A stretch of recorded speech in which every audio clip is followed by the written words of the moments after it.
Worst way to catch a cheating wife. Before we get started, make sure to subscribe so you will never miss a video. So let's get started. Worst way to catch a cheating wife. This will be long as it happened a few years ago, and I just finally felt like sharing it after reading many stories and experiences here. It's my hope my story will help someone else survive cheating. I was married nearly 20 years to my ex-wife. I was a professional firefighter before we met. I began my career when I graduated high school at 17 and enrolled in Fire Academy with a parent waiver. I'm a fourth generation fireman.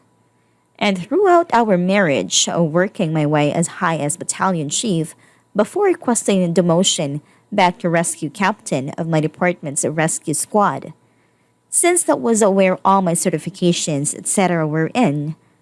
Once Christmas Eve, we received a call for a structure fire at an apartment building. When we got unseen, there was 18 residents unaccounted for. We began rescue operations, and in one unit, I found a young husband and wife, got them out, and as the tender changed my air bottle, the young woman sitting with the medics began screaming, "My baby, my baby." I ran up to her and asked her, "Ma'am, what kind of baby am I looking for? Dog, cat, human, or what?" All she said was "my baby" over and over, so I ran back in. A short time later, I emerged with an infant as I made my way out something inside a building, blew sending debris anywhere. I was hit in the back by a piece of wood, like a giant splinter. I somehow still made it to the triage area, handed off the baby, and collapsed. That was when the splinter was found, sticking out of me. I was helicoptered to a trauma center. While on the way, I passed away twice and revived. I was taken in for emergency surgery. The splinter had nicked my heart and I was dying. My wife was called by my crew and told of what happened, and she told my crew that she was not coming. She had better things to do than to worry about my ploy for her attention and how I was using my job to try and get into her panties. I was in the hospital for 30 days, as they would not release me until they were sure I was healed enough to return home in a very rural area about 60 miles from where I worked in a real hospital. When I was released, I tried to get my wife to pick me up. She told me she didn't have time to make the drive. I had to beg for a ride home, and when I finally found one through one of my crewmates, he accompanied me into my house, making sure I was okay and not alone. We walked through my home looking for my wife since her minivan was in the driveway. When I opened our bedroom door, I collapsed to my knees as my crewman came up behind me and shouted, "What the fuck are you doing?" We opened my bedroom door to find my wife in bed. She had a man under her kitty, another behind her in her butt, and a third in her mouth. At first, the thing that hit me most was the one in her butt and mouth, things she never did with me, and that I had never tried at all, claiming I was too big and would gag her or hurt her. My friend helped me up, he took me out, then went in and gathered me some clothes to take. He took me to another friend's home where we explained what transpired. Later on, the friend with me when I caught her told me when he went in to get things for me. The ex and her boy toys never stopped what they were doing, and he took cell phone video without them noticing. A few days later, my friends helped me find a lawyer and started the divorce process.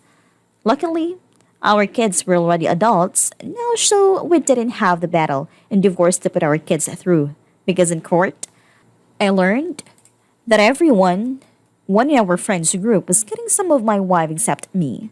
She openly admitted to doing every man in town.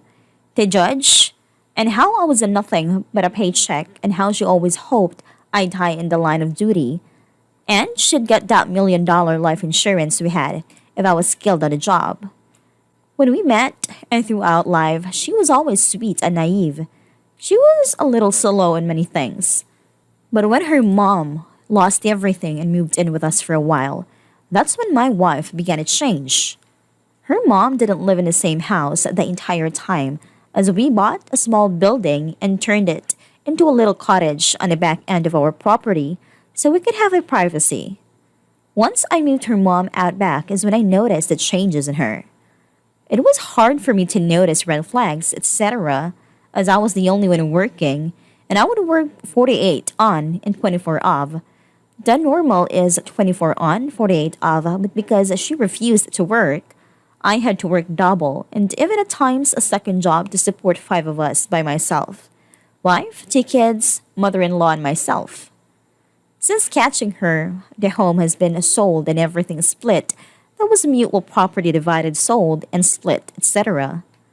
My crew rallied around me, being there to help me when needed, as well as to help me trying to find my way back to duty status, as well as be there when I need someone to talk to, and so on. Most of these men and women in my crew lived in the city we worked in, so it was an hour drive at least each way to assist me. I worked my ass off to get my career back. I wanted to hit the 35 years of service. Mark then retire. When it came time to do my physical, etc., to return to duty, I passed, but was subsequently called into the chief's office, where I was told, Captain, you have two choices. One, you can retire now at 30 years and keep your full pension and benefits. Or two, we will medically retire you and you get half. I stuttered, but I passed my return to duty test. Answer I received was, Captain, you are one of not the best fire rescue specialist I have ever known, but your age, your injury history, and well, your recent diagnosis of PTSD, coupled with bipolar, the insurance company will no longer cover you due to high risk. So, do you have a decision? I retired and left heartbroken and defeated. When my now ex-wife found out, she began tormenting me over it, all trying to drive me to suicide as my guess, but instead of letting her win, I left the area, began working in animal rescue to help pass time. It was the lowest point of my life. Living in an RV trailer, running an animal rescue, and no one would give me a job. Sure didn't need to work, but I needed something to do. I swore off women except for my sister firefighter. I didn't socialize or date, etc. for a long time. I thought I would never be in a relationship again. I didn't know if I could ever trust anyone ever again. Then it happened. I began playing what I guess you would call one of those MMORP games where I met a woman. We would chat, eventually exchange numbers, etc. Then 18 months later, she decided she wanted to meet me, telling my no way, you're a perv or anything, because no one is going to invest this long to pick a target. This made me laugh harder than I ever had in my life. I'll be honest, I was reluctant at first because we had a 20-year age gap. Plus, we were different races. Where I live, interracial relationships are still shunned. Yes, it's Redneckville, USA, and basically still the Stone Age in many ways here.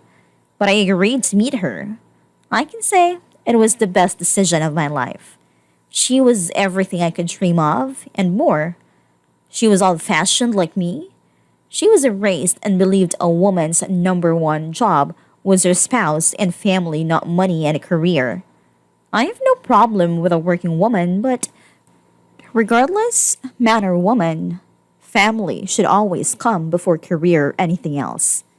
I guess it's kind of ironic in some way. I lost my dad to the Vietnam War, and here I am now. Married to a Vietnamese woman, expecting our first child November of 2021. Cheating is horrible, and maybe the worst thing we can go through. But please remember, it is not the end of the world, nor are all men or women the same as you, cheating spouse.